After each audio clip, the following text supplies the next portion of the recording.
Baik, Assalamualaikum warahmatullahi wabarakatuh. Selamat pagi, salam sejahtera untuk kita semua.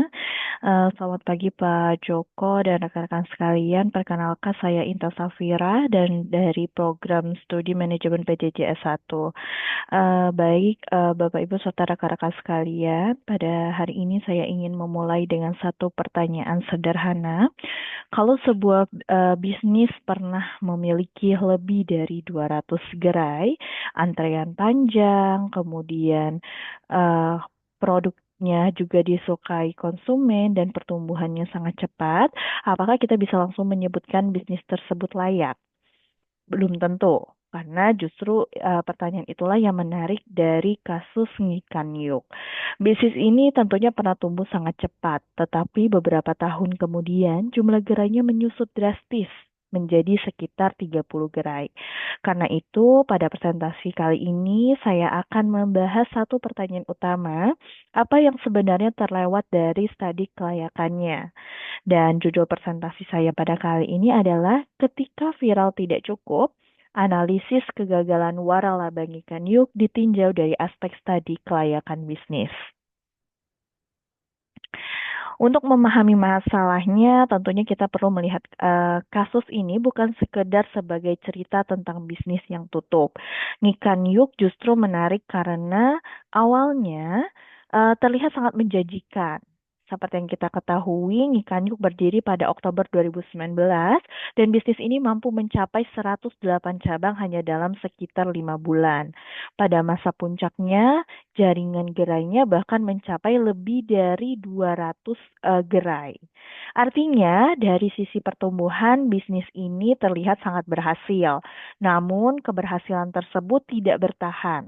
Pada tahun 2025, jumlah gerai yang bertahan dilaporkan tinggal sekitar 30 gerai. Disinilah studi kelayakan bisnis menjadi penting. Dalam studi kelayakan bisnis, yang dinilai bukan hanya apakah produk laku, tetapi apakah bisnis mampu bertahan dari sisi pasar, operasional, manajemen, keuangan, hukum, serta dampak ekonomi dan sosialnya. Jadi tujuan saya ada tiga pada presentasi kali ini. Yang pertama menilai kelayakan Ngikan Yuk dari 6 aspek studi kelayakan bisnis. Dan yang kedua, menemukan akar masalahnya. Dan yang ketiga, merumuskan pelajaran serta rekomendasi agar pola kegagalan yang sama ini dapat dicegah. Sekarang kita akan mundur sedikit ke awal perjalanan dari Ngikan Yuk. Konsep produknya sebenarnya cukup menarik. Seperti yang kita ketahui, Ngikan Yuk mengangkat konsep yaitu ikan file goreng tepung yang dipadukan dengan nasi liwet, sambal mercon, dan acar kuning dengan harga sekitar 20 ribuan. Di tengah pasar makanan cepat saji yang banyak didominasi ayam, ikan menjadi diferensiasi yang cukup kuat. Masalahnya mulai terlihat ketika kita melihat kecepatan ekspansinya. Pada Oktober 2019, bisnis ini diluncurkan atau bisnis ini mulai berdiri. Namun pada Maret 2020, hanya sekitar 5 bulan kemudian, sudah mencapai 108 cabang ikan yuk. Dan pada 2021 sampai 2022, jaringan ini mencapai sekitar 173 hingga lebih dari 200 gerai. Kemudian, situasinya pun berubah. Pada 2024, mulai muncul pemberitaan mengenai gerai yang sepi. Meskipun produk masih dinilai cukup baik, dan pada 2025, tepatnya di Februari 2025, jumlah gerai yang bertahan tinggal sekitar 30 gerai. Jadi ada satu hal yang perlu kita garis bawahi. Yang berubah ini bukan hanya jumlah gerainya, tetapi daya tarik bisnisnya. Dari sini tentunya muncul pertanyaan penting. Apakah pertumbuhan awal tersebut benar-benar mencerminkan permintaan yang berkelanjutan? Baik, kalau kita lihat dari grafik ini, pola perjalannya terlihat sangat jelas. Dari satu gerai pada awal berdiri, naik menjadi 108 gerai dalam waktu singkat, kemudian lebih dari 200 pada masa puncaknya, dan lalu turun menjadi sekitar 30 gerai. Dibandingkan titik puncaknya, penyusutan ini sekitar 85%. Namun yang menarik adalah penyebabnya. Pertama, produk ini sebenarnya tidak serta-merta menjadi buruk atau kehilangan daya tariknya. Bahkan pada pemberitaan 2024, kualitas rasa, porsi, dan harga ini masih mendapat penilaian positif. Dan yang kedua, berarti kita perlu melihat dari sisi permintaannya. Apakah konsumen datang karena benar-benar membutuhkan produk tersebut secara rutin atau karena sedang mengikuti tren saja?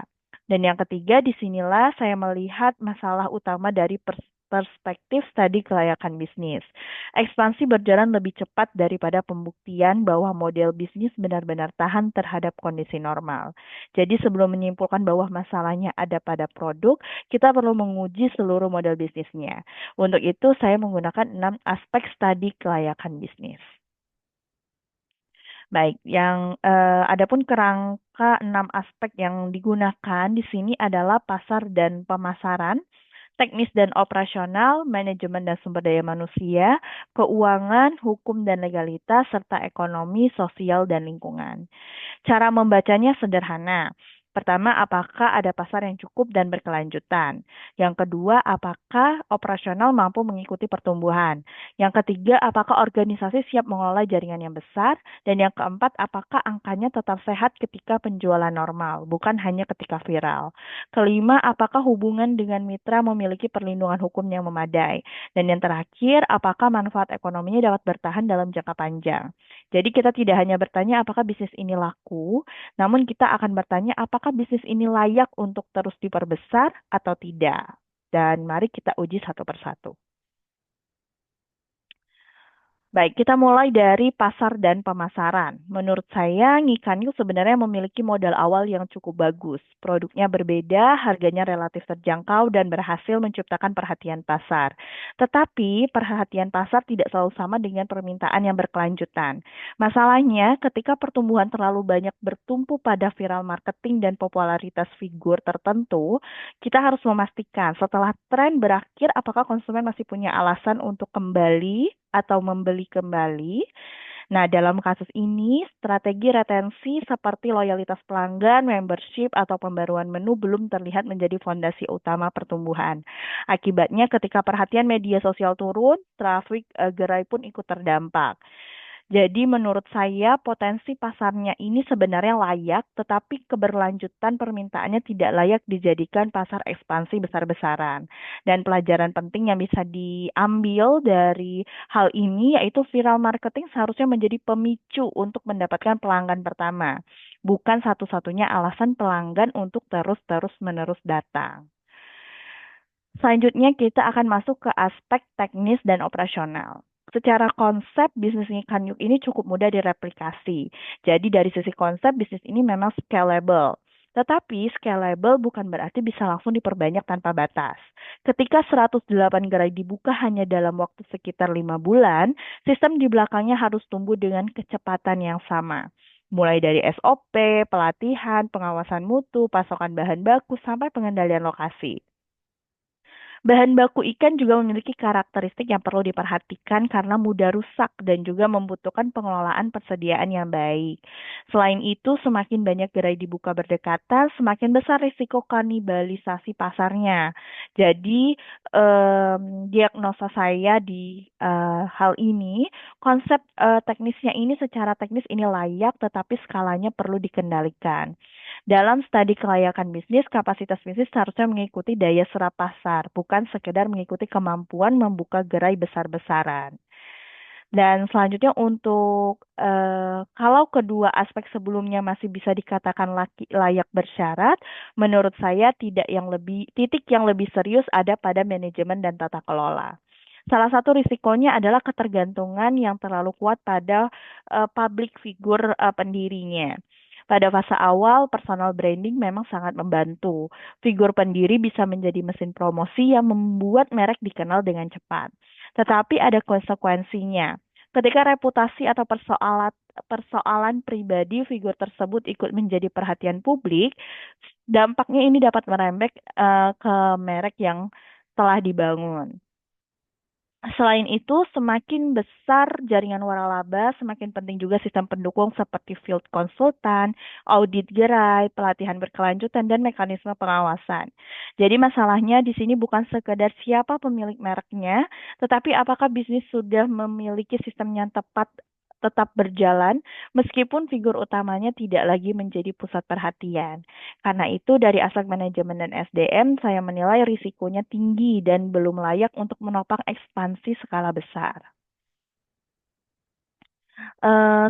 Selanjutnya kita akan masuk ke aspek yang paling mudah menunjukkan masalahnya secara angka, yaitu keuangan. Saya perlu menegaskan bahwa angka pada slide ini merupakan simulasi ilustratif, bukan laporan keuangan resmi dari Nikan karena untuk laporan keuangan resminya tidak diupload secara untuk diakses secara em, massal ya, maksudnya itu di share di internet. Namun ini adalah simulasi ilustratif saja. Dalam simulasi kita menggunakan investasi awal sebesar 250 juta. Harga jualnya 25.000 per porsi sehingga HPP-nya sekitar 40%. Royalti 5% dan biaya tetap 30 juta per bulan. Pada kondisi viral dengan asumsi penjualan 150 porsi per hari, pendapatan sekitar 112,5 juta per bulan dan laba sekitar 31,9 juta. Sekilas angka ini sangat menarik. Modal 250 juta bahkan secara matematis dapat kembali dalam sekitar 8 bulan. Tetapi sekarang kita ubah satu variabel. Penjualan turun menjadi 45 porsi per hari. Pendapatan turun menjadi sekitar 33,8 juta, sehingga biaya variabel memang ikut turun, tetapi biaya tetap di sekitar 30 juta. Akibatnya, simulasi berubah menjadi rugi sekitar 11,4 juta per bulan. Titik impasnya sekitar 54,5 juta per bulan atau sekitar 73 porsi per hari. Disinilah operating leverage menjadi masalah. Ketika penjualan turun, biaya tetap tidak ikut turun dengan cepat. Dan ada satu angka lagi yang sangat penting, yaitu payback period sekitar 31 sampai 41 bulan. Artinya, calon mitra membutuhkan waktu lebih dari 2,5 hingga 3 tahun untuk mengembalikan modalnya. Jadi pertanyaan keuangan yang seharusnya ini bukan hanya berapa keuntungan saat ramai, tetapi apa yang terjadi ketika penjualan turun 30, 50, bahkan 60%. Berikutnya adalah aspek hukum dan legalitas. Dalam bisnis waralaba, aspek hukum bukan sekedar urusan izin. Ia berfungsi melindungi kedua pihak, terutama ketika bisnis mencapai kondisi yang tidak sesuai dengan proyeksi awal. Karena itu, calon mitra perlu memahami status kerjasama yang ditawarkan, dokumen waralaba, prospektus perjanjian, dan hak kewajiban masing-masing pihak, sampai mekanisme penyelesaian sengketa dan pengakhiran kerjasama. Yang menjadi perhatian adalah transparansi informasi kepada calon mitra. Calon mitra tidak cukup hanya mengetahui berapa banyak gerai yang pernah dibuka, mereka juga perlu mengetahui berapa gerai yang berhenti, bagaimana kinerja gerai yang sudah berjalan, dan bagaimana risiko ketika omset berada jauh di bawah proyeksi. Jadi menurut saya risiko hukumnya ini tinggi apabila transparansi dan perlindungan mitra itu tidak memadai. Prinsipnya sederhana. Semakin besar investasi yang diminta dari mitra, semakin besar pula kebutuhan akan informasi dan perlindungan yang transparan. Untuk aspek ekonomi, sosial, dan lingkungan, kita perlu melihat kasus ini secara seimbang. Pada saat bisnis berkembang, dampak positifnya jelas. Banyak tenaga kerja terserap, pemasok mendapatkan permintaan, dan UMKM di sekitar ekosistem bisnis ikut memperoleh manfaatnya. Namun, ketika terjadi penutupan massal, dampaknya juga ikut berbalik. Ada tenaga kerja yang kehilangan pekerjaan, mitra yang menghadapi kerugian, dan pemasok yang kehilangan pelanggannya. Jadi manfaat ekonomi yang besar memang ada, tetapi pertanyaannya adalah apakah manfaat tersebut bisa dipertahankan dalam jangka panjang atau tidak. Karena itu saya menilai aspek ini layak ketika bisnis berjalan dengan normal, tetapi belum dapat disebut berkelanjutan jika manfaat tersebut sangat bergantung pada tren jangka pendek. Selanjutnya untuk jika keenam aspek tadi kita satukan, gambarannya menjadi lebih luas. Pasar dan pemasaran ini kurang lebih tidak layak untuk jangka panjang karena terlalu bergantung pada permintaan viral. Untuk teknis dan operasional layak bersyarat karena konsepnya mudah direplikasi, tetapi ekspansi harus mengikuti daya serap pasar. Dan untuk manajemen dan SDM tidak layak karena terdapat risiko ketergantungan pada figur dan kebutuhan tata kelola jaringan yang besar. Untuk keuangan tidak layak juga karena struktur biaya tetap membuat bisnis sangat sensitif terhadap penurunan penjualan. Dan untuk hukum dan legalitas ini memiliki risiko tinggi jika transparansi dan perlindungan mitra itu tidak memadai. Ekonomi, sosial dan lingkungan ini layak bersyarat karena manfaatnya nyata, tetapi harus diuji berkelanjutannya. Jadi, jika saya harus menyimpulkan seluruh tabel ini dalam satu kalimat kesimpulan, bahwasanya Gikan ini sebenarnya memiliki produk yang layak, tetapi modal ekspansi waralabanya belum tentu layak untuk skala ratusan gerai. Ini menjadi pembeda penting antara produk yang bagus dengan bisnis yang benar-benar visible. Sehingga dari enam aspek tadi kita bisa menarik tiga akar masalah. Yang pertama adalah ekspansi yang terlalu cepat dibandingkan pembuktian modal bisnis. Bisnis berkembang ketika momentumnya sedang tinggi, tetapi belum cukup lama menguji bagaimana performa ketika kondisi pasar sudah normal. Yang kedua adalah ketergantungan pada popularitas figur. Ketika perhatian publik berpindah, mesin pertumbuhan yang sebelumnya sangat kuat pun ikut melemah. Dan yang ketiga adalah struktur biaya yang relatif kaku. Ketika penjualan turun, biaya sewa, gaji, dan biaya operasional tidak bisa turun secepat pendapatannya. Dan yang ketiga, masalah ini kemudian membentuk efek domino, yang mana perhatian publik turun, trafik gerai turun, penjualan melewati batas impas, gerai mulai rugi, sebagian mitra berhenti, lalu kepercayaan terhadap merek ikut turun juga. Ketika kepercayaan calon mitra baru hilang, franchisor juga semakin sulit melakukan ekspansi. Jadi kegagalan ini bukan satu kejadian tunggal, ini merupakan rangkaian sebab akibat yang saling memperkuat. Lalu apa yang seharusnya dilakukan agar pola seperti ini tidak terulang? Dari sisi franchisor, saya melihat ada 5 hal. Yang pertama, uji bisnis terlebih dahulu sebelum diwaralabakan secara agresif. Gerai milik sendiri perlu diuji di beberapa karakter lokasi dan dalam periode yang cukup untuk melihat performa setelah masa hype berakhir. Kedua, ubah musim pertumbuhan dari viral menjadi retensi. Jangan hanya mengukur berapa banyak orang yang datang ketika launching, tetapi berapa banyak yang kembali membeli setelah launching tersebut. Ketiga, kendalikan laju ekspansi. Setiap lokasi perlu dinilai berdasarkan potensi pasar dan perlu ada perlindungan wilayah agar gerai tidak saling memakan. Yang keempat, bangun sistem bukan ketokohan. SOP, supply chain, audit, pelatihan, dan pengawasan harus tetap berjalan tanpa bergantung pada satu figur. Dan yang kelima, transparansi kepada mitra harus menjadi prioritas. Tampilkan skenario optimistis sekaligus skenario pesimistis. Karena pada akhirnya waralaba bukan menjual popularitas, tetapi waralaba menjual sebuah sistem bisnis yang sudah terbukti. Kemudian bagaimana dari sisi calon mitra? Menurut saya calon mitra juga tidak boleh hanya membeli cerita sukses. Sebelum menanamkan modal, calon mitra perlu melakukan uji tuntas. Pertama, minta dokumen resmi dan pahami bentuk kerjasamanya. Kedua, jangan hanya bertanya berapa gerai yang sudah dibuka, tetapi tanyakan juga berapa yang sudah ditutup. Ketiga, berbicara langsung dengan beberapa mitra lama, termasuk jika memungkinkan dengan mitra yang sudah berhenti. Keempat, hitung ulang proyeksi menggunakan skenario pesimistis bukan hanya angka yang diberikan oleh penjual. Dan yang kelima, hitung sendiri BEP dan payback period. Keenam, periksa klausul wilayah, royalti, pasokan, dan pengakhiran kerjasama. Dan yang terakhir, jangan menjadikan popularitas figur publik sebagai pengganti bukti kinerja keuangan. Ada satu aturan praktis yang menurut saya paling penting, yaitu jika sebuah gerai hanya terlihat menguntungkan dalam skenario terbaik, berarti kelayakannya masih harus dipertanyakan. Bisnis yang benar-benar layak seharusnya masih memiliki ruang untuk bertahan ketika kondisi itu tidak ideal.